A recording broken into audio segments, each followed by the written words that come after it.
In late August 1942, a confident young officer in the German Sixth Army sent a letter home to his family. He boasted that they would secure the Volga River in a matter of days, and that the war in the east would be over before the first snow fell. He was marching with the largest, most lethal field army in the world, yet just a few months later, the men of this exact same unit would be eating frozen horses and digging their own graves in the shattered rubble of a ruined city. How did the ultimate symbol of the Wehrmacht's invincibility walk so blindly into an inescapable trap? To answer that, we aren't going to look down from the distant, sanitized maps of high command in Berlin or Moscow. Instead, we are going to trace the systematic destruction of the Sixth Army directly from the ground level. We will follow this collapse through the exact words left behind, the recovered diaries, the unsent field letters, and the brutal, daily realities of the men who fought in the rubble. This is a meticulous breakdown of fatal arrogance, completely shattered logistics, and deliberate command failures that condemned hundreds of thousands of men.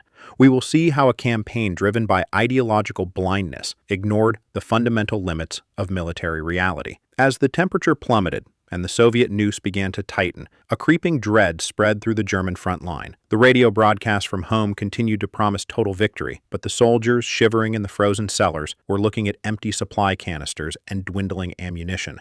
The true terror of this campaign wasn't just the extreme winter weather or the relentless enemy artillery. It was a slow, agonizing psychological awakening. How exactly does a massive, fiercely loyal army gradually realize that they have been entirely abandoned by the very leadership that put them there? The psychological awakening of the German soldier did not happen all at once. It was a slow erosion born out of the brutal reality of late autumn 1942. By late October, the fundamental nature of the war had shifted. The German Sixth Army, an unstoppable machine engineered for rapid maneuver and sweeping encirclements on the open steppe, found itself dragged into a suffocating, static nightmare. They called it Rattenkrieg, the Rat War. In the shattered industrial districts of Stalingrad, inside the twisted steel of the Red October factory and the pulverized concrete of the tractor plant, entire battalions were being chewed to pieces to capture a single city block, a shattered basement, or a flight of stairs. The mechanized speed of the Blitzkrieg was dead.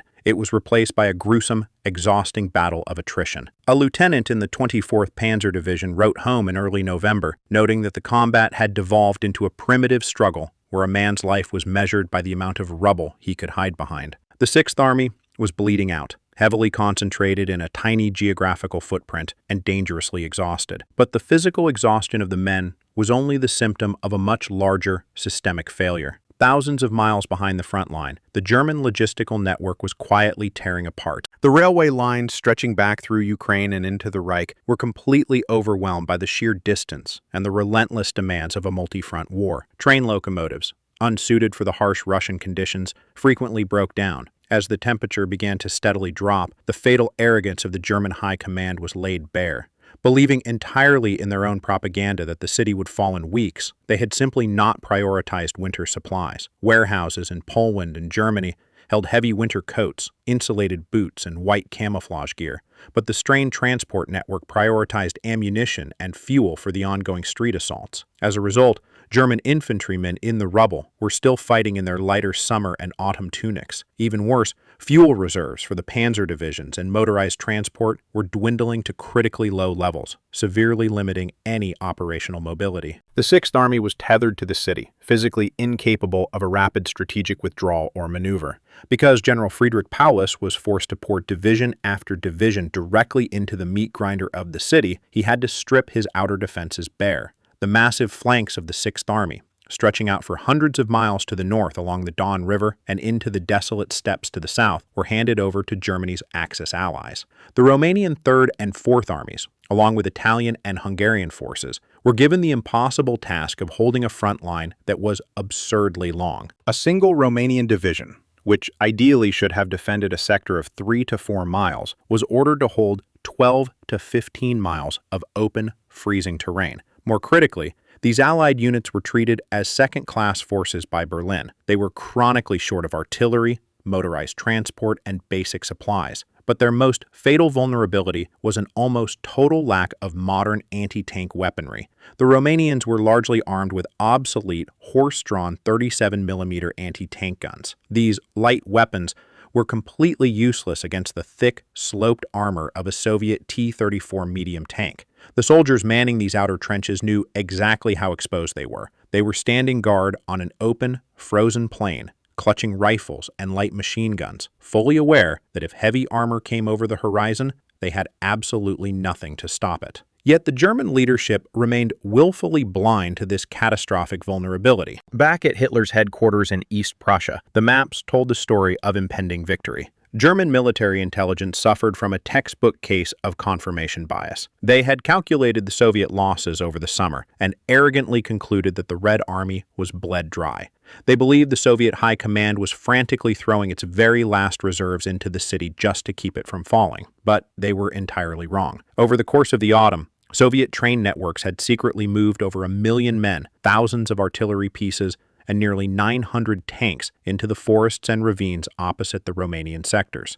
German aerial reconnaissance did spot troubling signs: increased rail traffic, new pontoon bridges across the Don, and dust clouds on the horizon. Frontline Romanian commanders sent frantic warnings up the chain of command, reporting heavy engine noises at night and localized probing attacks. But German intelligence officers dismissed these reports as local defensive posturing or the exaggerated fears of inferior Allied troops. The high command simply refused to believe that the Soviets were capable of launching a massive, coordinated strategic offensive. The situation in mid-November was exactly like a rubber band pulled to its absolute breaking point. The entire German operational structure in southern Russia was incredibly brittle. A massive, exhausted army was concentrated at the tip of a spear, bogged down in street fighting, dependent on failing supply lines, and guarded by poorly armed allies stretched over impossible distances.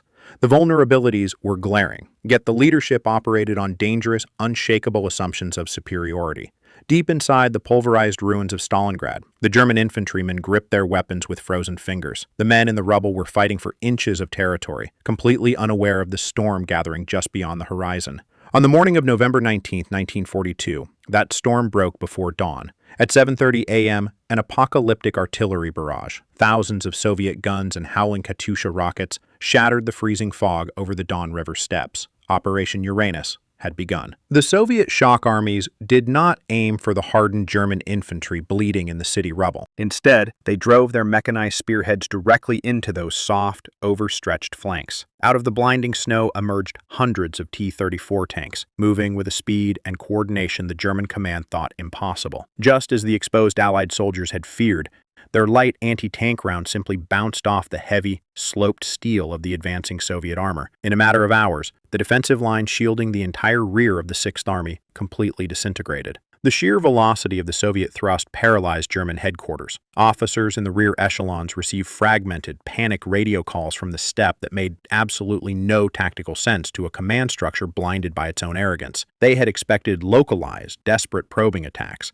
not a massive, deep penetration, strategic pincer movement. The long-held illusion of undeniable German supremacy was systematically dismantled in a single afternoon. The very next day, November 20th, a second massive Soviet armored force punched through the southern flank. These two mechanized spearheads raced across the frozen plains toward a single, fatal coordinate in the German rear, the vital bridge crossing at Kalach. By November 23rd, exactly 4 days after the offensive began, the Soviet vanguards linked up. The steel trap slammed shut. Deep inside the pulverized cellars of Stalingrad, the frontline German infantry initially had no idea what was happening behind them. They only noticed that the mail flight suddenly stopped. The daily ammunition delivery ceased. Then, the horrific rumors began to filter down from retreating rear echelon units. The tone of recovered German diary entries shifted practically overnight. The numb, repetitive complaints about the miserable street fighting vanished, replaced by a sudden, raw panic. One enlisted artilleryman scribbled frantically in his notebook, "We are entirely surrounded. The Russians are in our rear. How is this even possible?" The men who had marched across the continent as the undisputed masters of the battlefield realized with terrifying clarity that the hunters were now the hunted. The entire operational reality of the Eastern Front had been inverted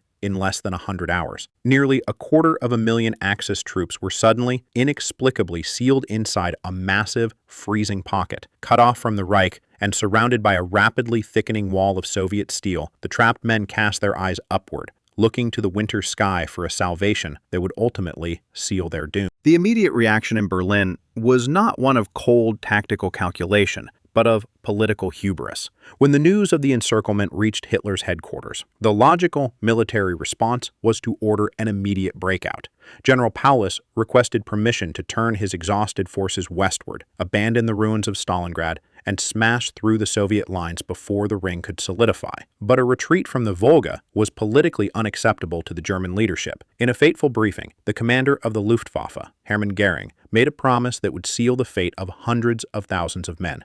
Without consulting his chief logistical officers or properly assessing the rapidly deteriorating weather conditions, Goering confidently assured Hitler that his air force could entirely supply the trapped Sixth Army by air. It was a massive, fatal lie born of extreme arrogance. Hitler immediately grasped this promise, issuing the uncompromising order: the Sixth Army was to hold its ground. They would become a fortress supplied from the sky. The mathematics of this promise were a death sentence from the moment they were spoken. The quartermasters of the Sixth Army calculated the absolute minimum daily requirement to keep the surrounded force capable of basic combat and survival. They needed 500 tons of supplies every single day. That meant 500 tons of fuel to keep the panzers moving, ammunition to hold off the Soviet assaults, and most critically, food and medical supplies for the freezing men. The Luftwaffe, struggling with inadequate transport aircraft, plummeting temperatures, and a desperate lack of airfields, was functionally incapable of meeting this demand. On a good day,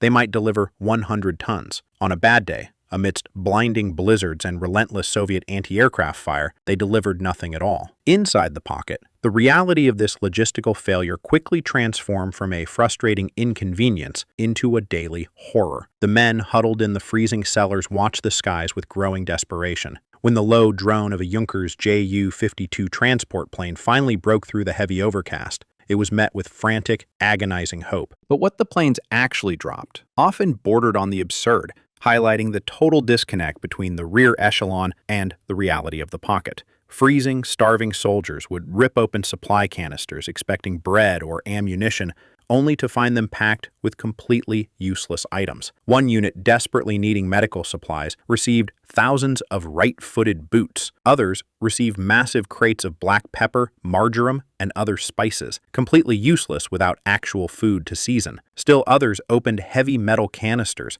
only to find them stuffed with millions of propaganda leaflets intended to be dropped over Soviet lines, now useless paper in a frozen wasteland. A young infantryman recorded in his diary, "They drop us pepper while we freeze, and paper while we starve. We are forgotten." While the German command clung to the illusion of an airlift, the Soviet perspective shifted from initial surprise to relentless, grinding pressure. The Soviet High Command, the Stavka, had initially underestimated the sheer size of the force they had trapped. They expected a rapid collapse, assuming they had surrounded perhaps 80,000 men. When they realized they had ensnared nearly 250,000 soldiers who were furiously digging into the frozen earth in the city rubble, their tactics adapted. The strategy became one of methodical annihilation. The Soviet forces didn't just tighten the physical ring, they launched a sophisticated, devastating campaign of psychological warfare designed to break the will of the trapped men. The Soviet command understood that cold and hunger were their most potent allies. As the temperature plummeted to -20, then -30 degrees Celsius, Soviet loudspeakers positioned just beyond the German lines began broadcasting. The sounds echoing across the frozen steppe and through the shattered city were not just demands for surrender, they were carefully designed psychological strikes. The Germans, shivering in their thin summer tunics, were subjected to the relentless, amplified ticking of a clock. Tick-tock, tick-tock. A calm, disembodied voice in perfect German would announce, "Every 7 seconds, a German soldier dies in Russia. Stalingrad is a mass grave." The psychological toll of this constant, inescapable reminder of their impending doom, combined with the profound physical suffering, began to crack the discipline of the once proud Sixth Army. As the promised daily 500 tons never materialized, the specter of severe starvation set in. The daily ration was slashed repeatedly, first to half, then to a quarter, and finally to virtually nothing. A few thin slices of bread, a watery broth, and perhaps a small piece of horse meat. The strict, rigid military discipline that had defined the Wehrmacht began to erode under the sheer weight of hunger. The horses that had pulled the artillery and transport wagons were quickly slaughtered and eaten. When those ran out,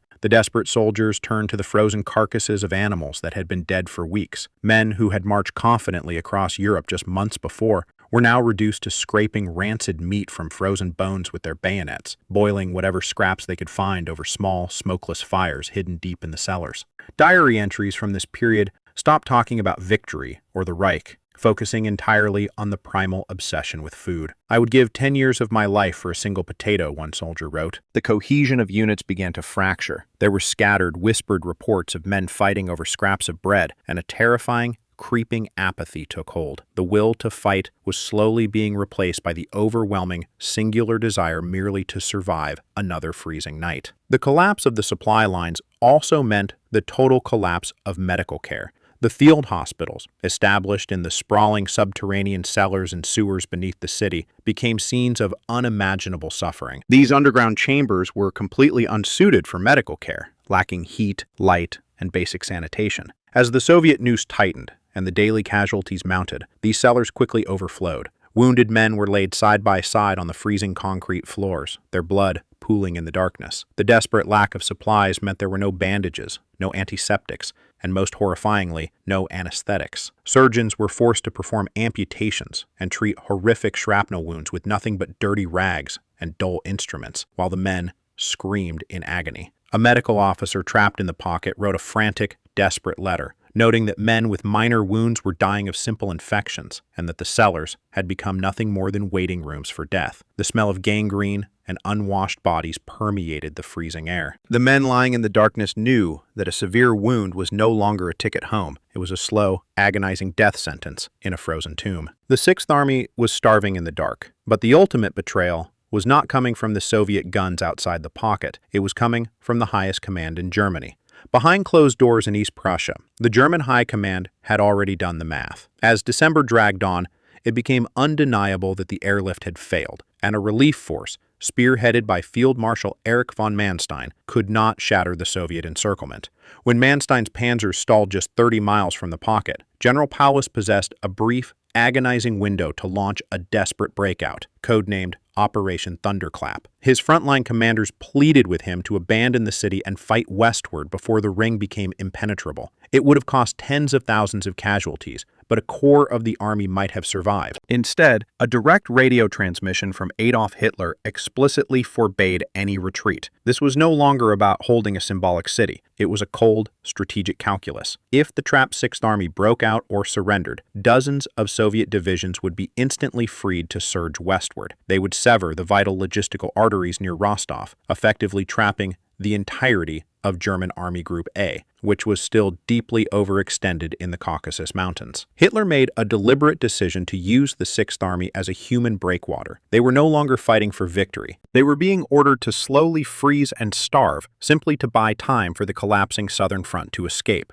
Down in the ruined cellars, the freezing infantrymen slowly decoded this grim reality. The radio broadcasts from Berlin still praised their heroic stand and promised imminent rescue, but the men on the ground could hear the distant, muffled rumble of Manstein's artillery fading away into the west. The horrific realization arrived not in a single dramatic moment, but as a creeping, suffocating dread. Officers and enlisted men alike began to understand that they had been written off as a necessary delay tactic. The psychological weight of discovering they were merely pawns, mathematically sacrificed to buy a few extra weeks on a map, stripped away whatever ideological illusions remained. Walled in by Soviet armor and entirely abandoned by their own leadership, the doomed men prepared for the final curtain call. That curtain call began on January 10, 1943, when the Soviet High Command unleashed Operation Ring. This was no longer a battle for the ruins of a city. It was the methodical dismantling of a trapped army. Soviet artillery barrages shattered the brittle, frozen defensive lines, and armored spearheads systematically carved the shrinking pocket into isolated fragments. The physical space holding the Sixth Army was rapidly collapsing into nothing. For the abandoned men, the only remaining tethers to the outside world were the airfields at Potomnik and Gumrak. As Soviet armor closed in, these frozen strips of dirt devolved into absolute chaos. Tens of thousands of starving, frostbitten, and wounded soldiers dragged themselves toward the runways, desperately hoping for a space on one of the few arriving transport planes.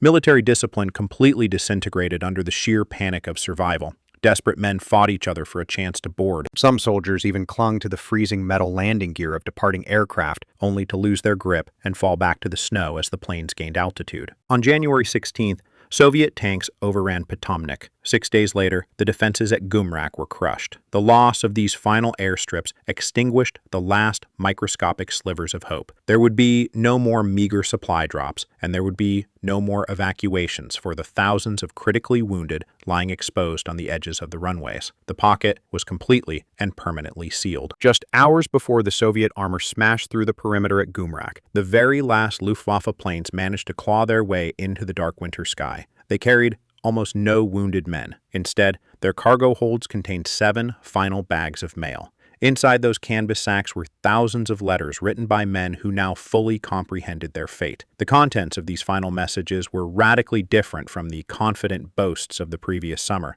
The ideological conditioning had completely evaporated, replaced by a terrifying, razor-sharp clarity. The men did not write about heroic sacrifices or impending victories. They wrote agonizing final goodbyes to their wives and children. They documented the unbearable cold, the hunger, and the overwhelming despair of their final days. Most strikingly, they explicitly cursed the military and political leadership that had lied to them until the very end. They openly condemned the high command that abandoned them, and the radio broadcasts that were still peddling illusions of a glorious stand to the German public. They knew exactly what was coming. They recognized that they had been deliberately sacrificed for lines on a map. Those last canvas bags of mail successfully crossed over the Soviet lines and reached Germany, but the men who wrote them did not. The young officer who confidently wrote to his family in late August, boasting of a swift and glorious summer victory, did not survive to see the end. He was already dead in the rubble when, on the morning of January 31st, 1943, Field Marshal Friedrich Paulus finally surrendered from a freezing, filthy basement beneath the Univermag department store. 2 days later, the last scattered pockets of resistance around the pulverized tractor factory went completely silent. The total annihilation of the Sixth Army was not simply a localized battlefield defeat. It was the catastrophic, inevitable collapse of a military system built entirely on a foundation of ideological arrogance. The German High Command had been blinded by their own mythology, choosing to ignore fundamental logistics, industrial reality, and the rapidly evolving tactical capability of their enemy. They operated on the fatal assumption that sheer willpower and supposed racial superiority could somehow overcome overstretched supply lines, unprotected flanks, and the immense mathematical weight of the Soviet war machine. When military censors in Berlin finally opened those last canvas bags of mail, they immediately ordered the letters to be classified and hidden away. The regime could not allow the German public to read the unfiltered truth of the disaster. But by reading those final, desperate words today, we strip away decades of propaganda. We see the raw, brutal reality of an army forced to watch its own legend shatter. The surrender on the banks of the Volga did not just consume hundreds of thousands of lives. It permanently buried the myth of German invincibility under the Russian snow. The men who had marched eastward as unquestioning conquerors were systematically ground down by their own leadership's calculated hubris, leaving behind nothing but frozen graves and unsent letters. The destruction of the Sixth Army was not the end of the Second World War, but it marked the exact moment the strategic and psychological pendulum swung irreversibly in the other direction. They had marched toward the Volga in the late summer sun, absolutely convinced they were the undisputed masters of Europe, guided by a regime that fatally mistook its own violent propaganda for unassailable military reality. When the spring thaw finally revealed the hundreds of thousands of bodies entombed beneath the shattered concrete and blackened snow, it exposed the ultimate graveyard of ideological arrogance. The men of the Sixth Army secured no glorious empire. They left behind only a silent, frozen monument to the catastrophic, unforgiving human cost of absolute hubris.